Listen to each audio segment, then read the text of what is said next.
This is a GoPro Hero 11, and this here is a DJI Action 3. And in front of me is a motorcycle. Now, I was kind of on the fence about adding a GoPro versus DJI video to the already tons of videos on YouTube. But when I was looking around, I noticed two things. First of all, some of the videos had thumbnails with people making funny faces. But secondly, no one was really telling us motorcyclists how these two cameras compare. So as someone who really enjoys cameras and video work and also rides a motorcycle, I thought I'd compare these two cameras, but maybe without the funny surprised video thumbnail face. Since I already own a GoPro Hero 9, the user interface wasn't too unfamiliar on the Hero 11. The Action 3, on the other hand, was new to me. But I will say that using the Action 3's menu is probably a little easier for someone who's new to these kind of cameras. But before I really compare these two cameras, let's take a look at what comes in the box when you buy these. So the DJI comes in a pretty humble package and includes your camera, some stickers, a suction mount, a cage, a charging cable, battery, and instructions. The GoPro comes with its own carrying case. You've got the camera, the cable, the adhesive mount, the battery, mounting clip, and some paperwork. I will add that you should probably get something you trust a little bit more for your actual helmet mount. In my case, I'm using the Chin Mounts brand mount on my helmet. So far, so good. Now, I know that on paper we can see that the GoPro weighs 154 grams and the Action 3 weighs 145 grams. But as someone who's going to take this and mount it on my helmet, I need to know the weight of the entire setup before I assume that the DJI is going to be lighter. So, my helmet already has a GoPro style mount on it. My helmet also has my microphone wired into it so that I can record my voice and the sound of my engine. So, what's it going to take to mount the DJI? Well, the mount is separate, so let's throw that in. Now I need an external mic adapter, so let's throw that in as well. And here we are at 151 grams. Now on the GoPro, you have two options. One, you can buy the mic adapter. I know, more money. And you'll need the pass-through door to plug it in. Yes, even more money. Or you can buy this media mod kit, which conveniently just goes onto your camera and allows you to plug in your microphone. But it costs more money, and unfortunately you have to remove the entire kit to swap out your batteries. So now we're looking at 166 grams with the adapter or 187 grams with the media kit. Now I know it seems pretty petty what I'm doing here, but when you're riding all day, your neck is probably gonna feel it. Now the last thing I wanted to test before going out and riding was the battery life here. DJI states that the Action 3 has exceptional battery life, and the Hero 11 actually went as far as getting a new battery instead of the existing one, and they upgraded the battery to the color white. Just kidding, they actually did make the battery a little bit more efficient. So I set both cameras, including my old Hero 9, to the same exact video settings, display brightness, and display settings, and I let them roll. But here's the weird thing. I'd leave the room, I'd come back later, and the Hero 11 would be turned off. I'd boot it on to find out that it still has plenty of battery life, so I'd have to restart the whole test. I recharge all the batteries, I wipe the cameras, start over. Again, I leave for one moment, I come back later, the Hero 11 shuts off again. Come to find out, it was actually overheating and shutting off to prevent internal damage.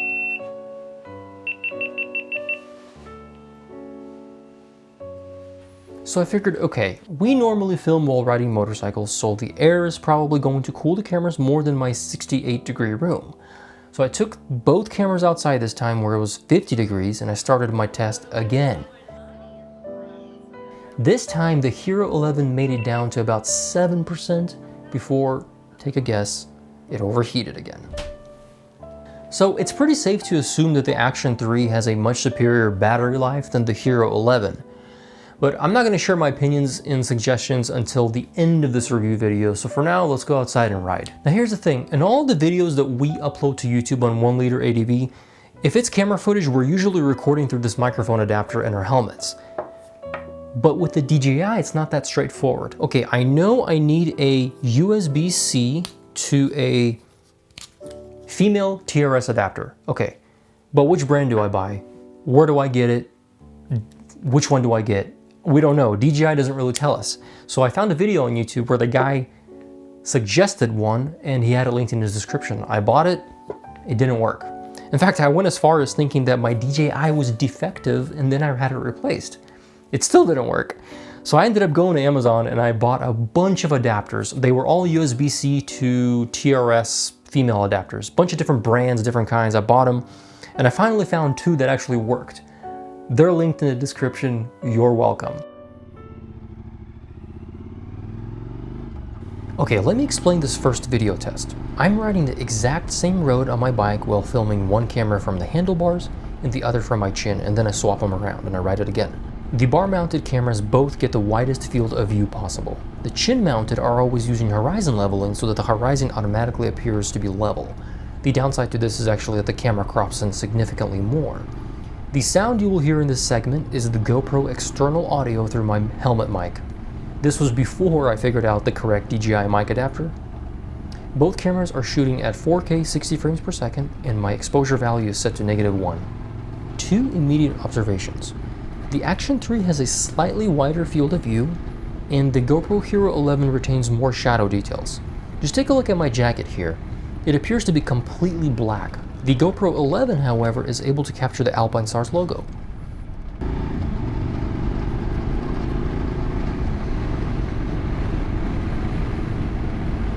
Again, notice how the Action 3 has a slightly wider field of view while still providing horizon balancing.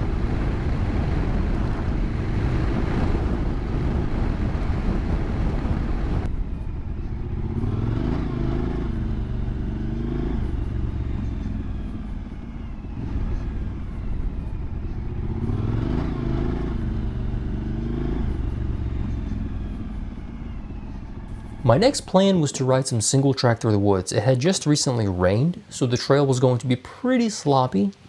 Again, I will ride the same exact trail twice so that both cameras get to capture the same exact footage.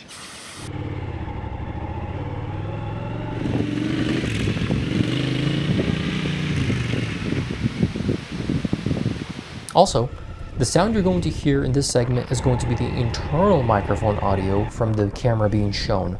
So if you're seeing the GoPro footage, you're hearing the GoPro. If you're seeing the DJI footage, you're hearing the DJI.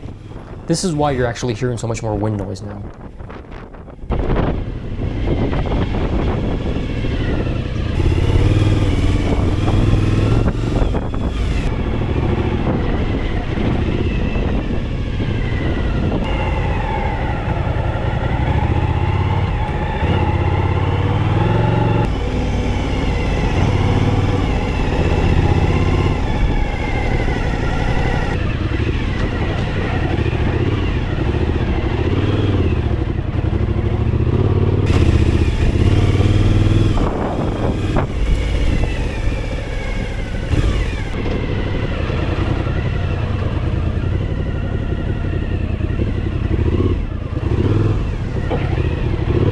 And here my observations are the same. The Action 3 has a slightly wider field of view while still offering horizon balancing, and the Hero 11 seems to retain a little bit more color information in the darker areas.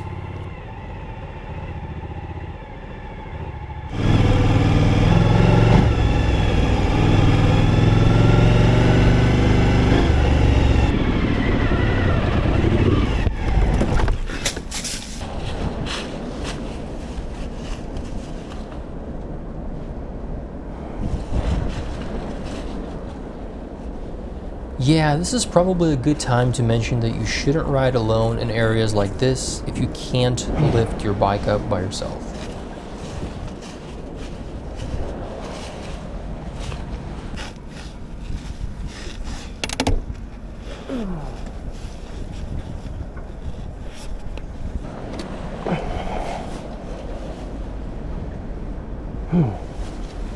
Okay.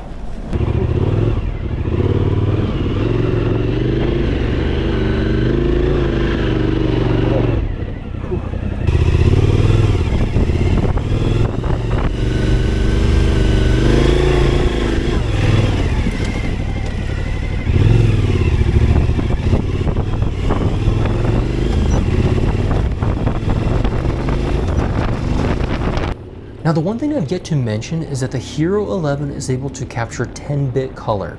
So what does that really mean? Well, to put it in simple terms, the Hero 11 can capture video and contain more color information than the DJI Action 3.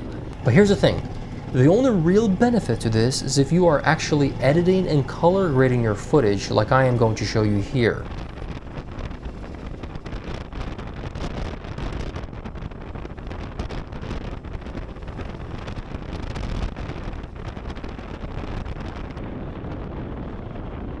In my experience, and you be the judge, the GoPro footage was easier to color grade without accidentally blowing up the colors too much. And this is likely due to that 10-bit color as opposed to the 8-bit color that's on the Action 3.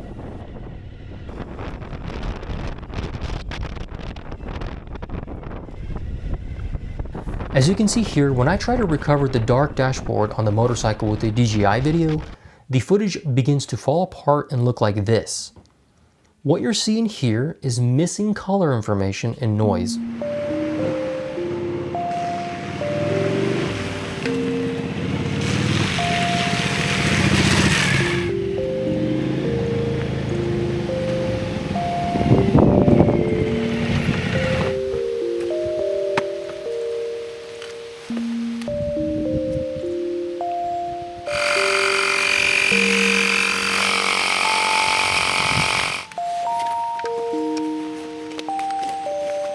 I would also argue that the Hero 11 might have a little bit more dynamic range than the DJI.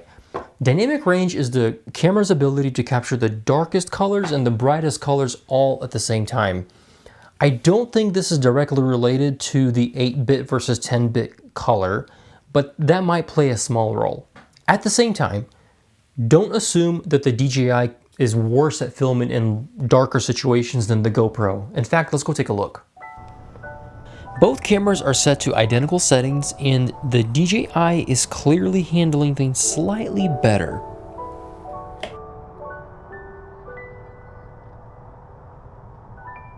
Let me explain. Both of these cameras have tiny little sensors in them, but the DJI has a slightly bigger sensor than the GoPro. I think that might be why the DJI has a higher level of ISO, which is 12,800, versus the GoPro's 6,400 ISO. And ISO is the sensitivity level that you're feeding into the sensor to capture the video.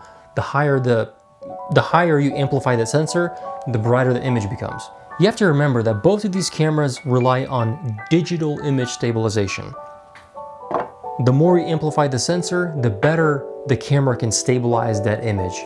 So although the picture from the GoPro appears better, the DJI is able to stabilize my footage more than the GoPro when filming in dark situations. This is ultimately because the DJI can rely on higher ISO, while the GoPro needs to rely on longer shutter speeds. And unfortunately, long shutter speeds and digital image stabilization do not go well together. Okay, so remember when I mentioned that it took me a while to find the right mic adapter for the DJI? Well, here's the footage of me finally using the right adapter. Okay, so this is DJI 4K 60p using the wide field of view. So no longer the horizon bounds. In other words, if I tilt my head, you're going to see it. And I'm using the external mic plugged in through an adapter. It's a TRS to USB-C adapter. I finally found one that worked. This setup that I have in my helmet is the setup I've been using for a long time for my GoPro. It works well. However, the DJI forces you to choose a gain level from 0 to like plus 16 decibels. I'm at 0 right now, and I can tell that the indicator from my microphone is really hot, so I'm a little bit worried. For motorcycle vlogging, you're going to want a system that doesn't distort on you, and also a system that can pick up a good sound of your motorcycle exhaust. So we'll see what that sounds like here in a second.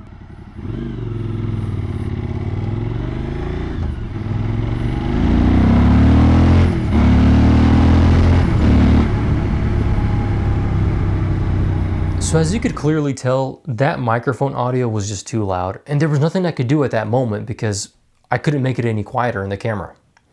And so this is the part in the video where I start talking about my opinions and suggestions. So let's begin by doing some pros and cons with both of these cameras. Cons about the GoPro Hero 11. I think that the battery in here is pretty bad. You're definitely going to need spare batteries, but luckily there are a lot of off-brand options out there. 2, if you're going to want to record the external audio with this camera, you're gonna need to spend more money, either whether you're buying the adapter or if you're buying the media mod kit. At the end of the day, you're spending more money. One thing I haven't mentioned is the GoPro Quick app. That's the app for the smartphones. I always have a hard time using the app, and maybe it's just me, but I have a hard time connecting the camera to it. The reason I use the app is to level my angle of the camera on my helmet. That way I can see my video footage on my phone and I can ensure that it's level. The overheating. The Hero 11 definitely overheated on me multiple times, and it's something that would really concern me, especially since I know we ride a lot in the summer when it's really hot outside and we might be recording 30-40 minutes at a time. As with my Hero 9, the Hero 11's touchscreen is pretty finicky, to be honest, and the front screen is not a touchscreen. Finally, the field of view on this camera is less wide than on the DJI. If I'm going to be using that horizon stabilization, the auto leveling, it's going to crop in more than I want it to. In fact, if I were to use this camera on my chin, I would be using the wider camera angle without the horizon leveling, because I want to be able to capture, you know, a wider angle, like my arms, the handlebars, the mirrors, and whatever. Now, some good things about the camera. Even though I spent more money with the mic adapter and everything, the external audio recording on the Hero 11 is just better. The fact that it's automatically leveling the input gain of my microphone audio is just amazing. I don't have to worry about it distorting. The video quality of the Hero 11, in my opinion, is probably better than the DJI, especially with that 10-bit color. Now, remember when I mentioned that the app is kind of finicky and doesn't connect? Well, there is a secret weapon that the GoPro Hero 11 has that the DJI doesn't, and that is 5.3K resolution at an aspect ratio of 8.7. Let me show you what I mean. So the first thing you should notice is that the video is a square, right? That's because of the 8:7 aspect ratio, which is almost a perfect square. That's pretty much a full sensor readout from the GoPro at 5.3K. But here's the thing. What if I had accidentally recorded my video too low of an angle and all you could see was my gas tank and my handlebars? Well, I'd come to my computer, I'd load my video footage, I'd crop in, and I'd move it back up. Or what if it was vice versa and I had recorded it at a higher angle and let's say all you could see was the sky? Well, again, I would crop in to 4K and then I would pull the footage down and I'd be able to see everything again. So that's kind of the cool thing about the 5.3K, but there's a caveat here. If you use 5.3K at aspect ratio 8:7, you can only record at a maximum of 30 frames per second. So you cannot record at 60. And you can't use anything like the automatic horizon leveling because you're not allowed to crop any more than this. Now, what are some bad things about the DJI camera? Well, first of all, there's that whole external microphone situation, right? I like that I don't have to spend 50 bucks on an adapter, but I just don't like the fact that the DJI can't automatically handle the input volume of my microphone. And at the same time, when I open this little compartment here to plug in my adapter, I'm not quite sure how weatherproof this camera is anymore. Now, although both of these cameras are pretty difficult to handle with like thick motorcycle gloves, the DJI is especially annoying. The buttons on here are just a little bit harder to press with gloves on, so I definitely think that is a downside. And finally, the video quality isn't quite as superior as the Hero 11. Now, to be honest, if I didn't know any better, I would probably think that the DJI Action 3 video quality is fantastic, and it is.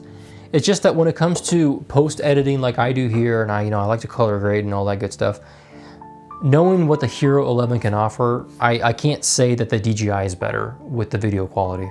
Now, some good stuff about the DJI. The battery life is absolutely fantastic, especially after getting used to my old Hero 9. It's just so much better. The magnetic mount that comes on the DJI is actually pretty clever. At first I thought it was a little weird, but here's the thing. When you mount your camera to your helmet, when you want to take your camera off, all you have to do is unclip the magnetic mount and leave it on your helmet. That means you don't have to unscrew the mount and mess with your level all the time and your angle because the mount's still there. It's magnetic. And by the way, I tested it out, it does not fly off. Because the front screen on the DJI is actually a touchscreen, it's very convenient when you have it mounted like on your handlebar in front of you. You can actually go in the front screen and modify all of your settings. Unfortunately, the same thing cannot be said for the Hero 11. Finally, because the field of view is slightly wider on the DJI, I think that's a big win because when you are filming from your chin mount and you want to have that horizon leveling, it's still wide enough to capture your handlebars, the road, the sky, and I love the rule of thirds where you can kind of split everything up perfectly, and the DJI definitely achieves that, while the GoPro unfortunately is too tight. Well, this is it for the review video, and I know I didn't dive super deep into these cameras because there's plenty of videos out there on YouTube that talk about the details and settings of these cameras. In this video, I specifically just wanted to focus on things that I thought were important for motorcycle riding. At the end of the day, I'm not going to tell you guys in this video which one I think is better. I'm not going to pretend like, oh, one of these got returned, I'm only keeping one of them. I'm not going to make it dramatic. Bottom line is, you need to decide what works better for you. The facts are here that the GoPro costs a lot more than the DJI, especially after you pair it with that additional microphone adapter or the media mod kit. You're going to be paying a lot more money for it. If you're not worried about that extra color information in the external microphone audio, whatever, if you're okay with the internal microphones, you are perfectly fine with the DJI. You're going to have a better battery life. You're going to save money. But if you need to capture, if you're like me and you need to capture, the best audio you can, and you need to be able to color grade and edit afterwards, then that's where the GoPro 11 makes a great argument. I hope you learned something in this video. If anything, I hope it was at least entertaining to some degree. We'll see you guys in the next video.